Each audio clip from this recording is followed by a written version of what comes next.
is a great pleasure to be here. I thank the organizers for inviting me. I'm going to give the only presentation in English, which is a little bit of a challenge, but I hope I'll be entertaining and enlightening at the same time. So this is me actually in the virtual world, and you can see I'm located right here, almost near the fountain and the lovely dogs, which we're all familiar with. So the theme of today is really how can we make our imagination blossom? We need a kind of an infrastructure to allow this imagination to blossom. And why imagination is important, I can quote Albert Einstein, who said, "Imagination is more important than knowledge. For knowledge is limited to all we now know and understand, while imagination embraces the entire world." So today, I want to make an observation. I want to share that observation with you, and actually, it's a wonderful opportunity to share with you the only sentence in Spanish that I know. I learned it from my wife. She took a little bit of Spanish when we were in the U.S. So my only sentence in Spanish is, "Yo quiero hacer una observación, pero no hablo español." So that's exhausted my Spanish. And what is the observation that I want to make? I want to make the observation that 3D, 3C markets can and will accelerate the transfer from imagination to practice. So in the next 19 minutes, I will try to actually explain what is the 3D and 3C markets and how they will actually enable this transference. So a new medium. Personal computers, you're all familiar with. Smartphones is another medium like that. Now, what is the future? I claim that the future has to do with 3D and 3C markets. Let's look more carefully about this concept. Go to the next slide. So here is one of the oldest markets in Israel. I'm going to use this example to talk about the major concept of the 3D and the 3C. Next. So immediately, from looking at this picture, you can grasp a lot of information. You can see the three-dimensional structure of it and the flow of people through it. I call that 3D. Look at the person over there, the family, the father, and the intricate relationship they have with the salesperson right here. This is what I call community. Next. Here, you see all the products that we have, and I call that creation.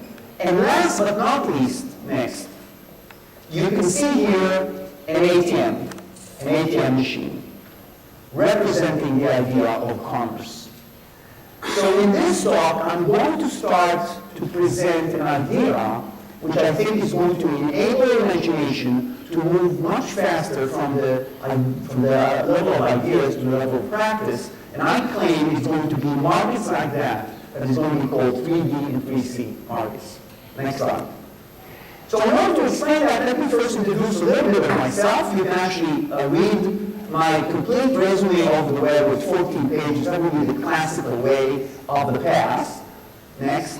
If you are indeed talking about today and the way people share information, you may be looking at something like LinkedIn, which includes a sort of a digital version of your curriculum vitae. What I claim next is that in the future, all of us will actually have something that akin to a three-dimensional resume. So for example, in this thing, you see many of the things that I do. Next. It starts with my office, which is right here. On a tree. I also have some responsibility with the Journal of Virtual World Research. I have a little house represented here, and when we have a meeting, we hold it in the house. I also run the Israeli Forum for Virtual World, and I have, for example, my college where we actually experiment with building up new creations in the virtual world. So that representation is a representation of my professional life. But on the same level, we have another representation, next, and that will be my fun life. So for example, I always wanted to dive, but I'm totally scared of actually doing it. So in the virtual world, I can easily do that, no big deal. Also, when it's too hot, I go to the weather station, I click a few buttons and I have rain, just for the fun of it. And last but not least, I also purchased a volcano, in case I want to see an eruption. So this represents my fun life. Next. So this was about me. Let's talk about you guys. So there is a project that is called Metaverse One. It's about 100 people all over Europe. We're working on various enabling technology for the 3D, 3C market. And the Spanish team is working on an interesting case study that happens right here in the Canary Islands. Let's see a movie that demonstrates that for a second. In this movie, you can actually see, you can play the movie right now. In this movie, you will actually be able to see how the 3D context of virtual world appears.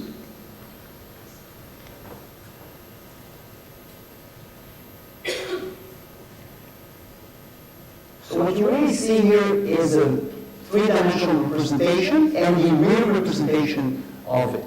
We essentially took some of the highlights of the area and installed them into the virtual world.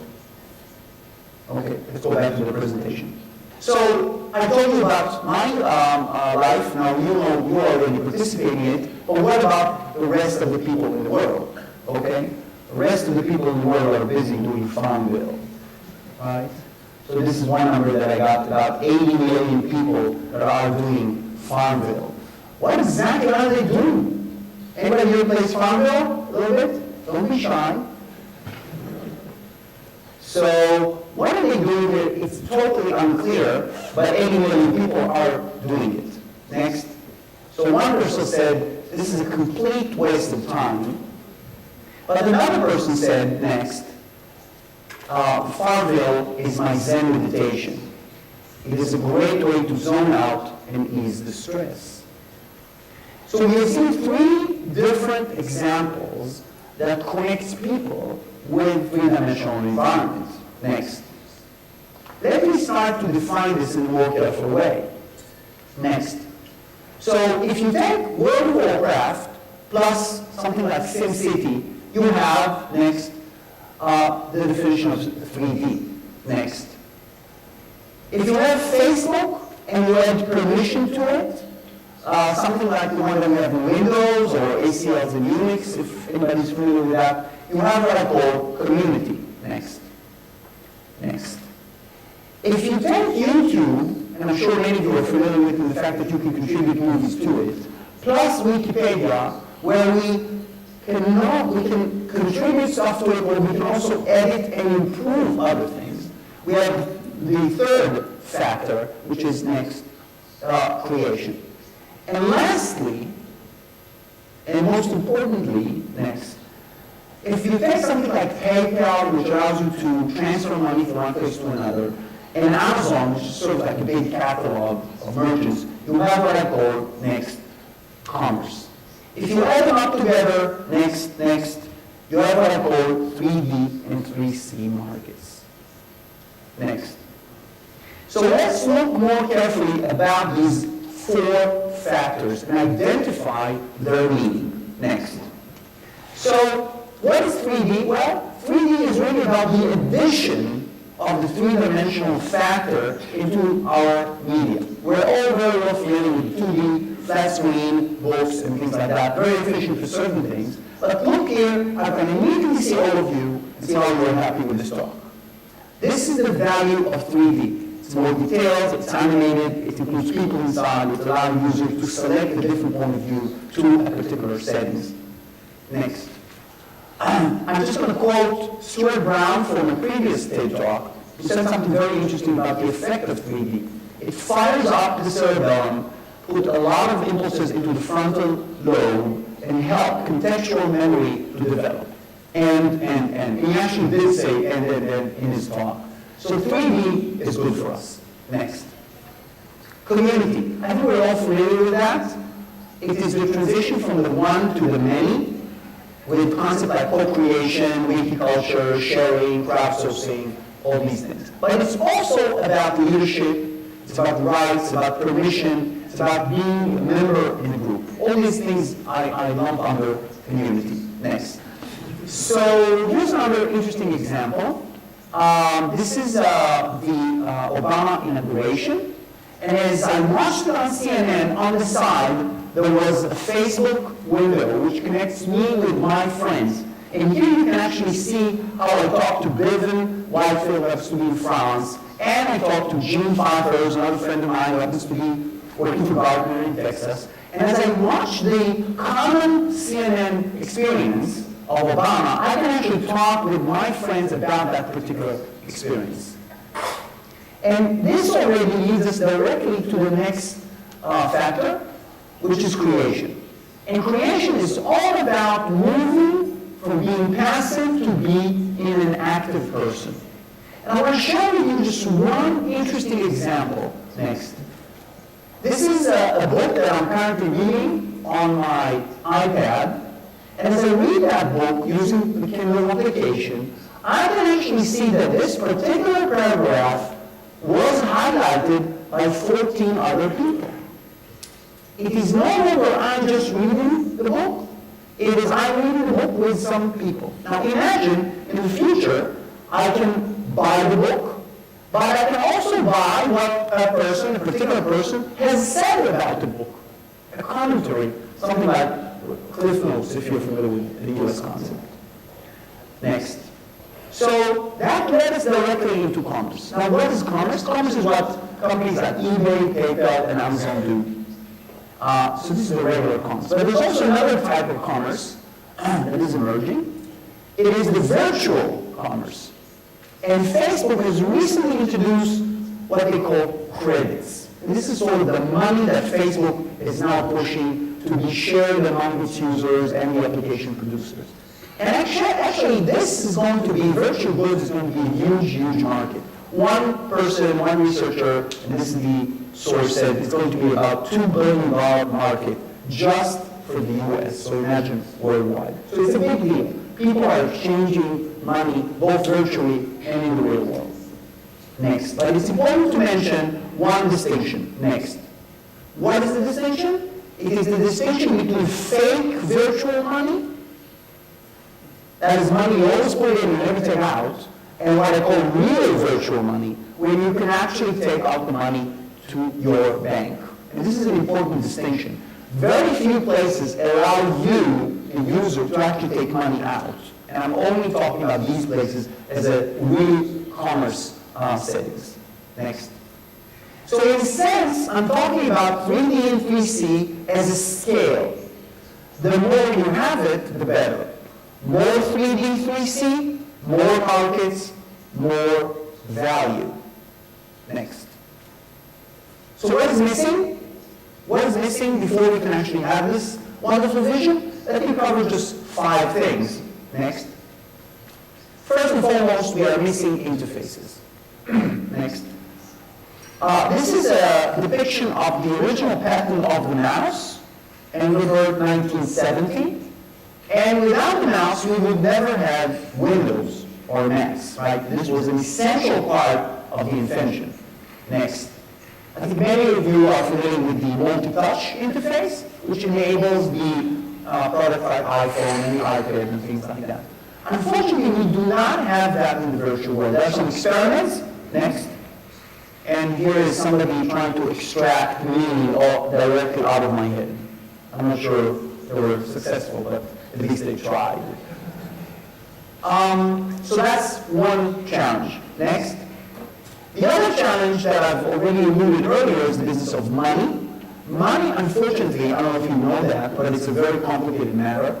It involves many things, and in order to solve that and facilitate that, we need something to do with international tax and something with micropayments, and how exactly we deal with commissions in a way that is not prohibitive for micropayments, how do we deal with fraud and money laundering and issues like that. This is not solved, and before we can actually get the full global value of 3D market, we have to solve this challenge. Next. Another challenge is what I call the dependency challenge, or in other words, interoperability. And this is an important point because with the internet, we need to be able to have different competing actors in each level. So for example, we have Explorer, Firefox, Chrome, Safari, all different platforms, but they all use HTML. So the servers can actually serve HTML. Unfortunately, most 3C market efforts today follow more the gaming world, where each company develops their own silo, their own stack of software, and one cannot essentially interchange stuff from one place to another. For this to be a global market, we need the interoperability between the different factors. Next. Fourth is the business of identity. And really, identity is key to commerce. We need to be able to respect permissions and rights. We need to balance anonymity with real identity. We need to make sure that we can track transactions so we can roll back. And we need to prevent crime. Bottom line is we need to establish a trusted market. Next. Last but not least is the business of scalability. I do not think today with current technology we can actually have an event like the one we are having here with about 100 people in the same room. This is completely outrageous. To get the full value, we must have more people. Fortunately, next, some companies are already working on it. This is an example of an Intel experiment where they have about 500 avatars at the same place. I think this is already beginning to be interesting. Of course, you will note that all of them are wearing black, but I'm sure they're fixing that right now. Next. So, in conclusion, I want to claim that 3C markets are going to have a tremendous potential impact on our lives. Why? Next. First, because we are going to be bombarded with a constant supply of interesting and valuable technologies that are going to enable that. Second, next, we're going to see a growth in demand, both in the younger generation and the older generation. And next, we are going to see a sustained innovation that stems from the integration of the components, of the community, of the creation, and of the commerce. Thank you very much.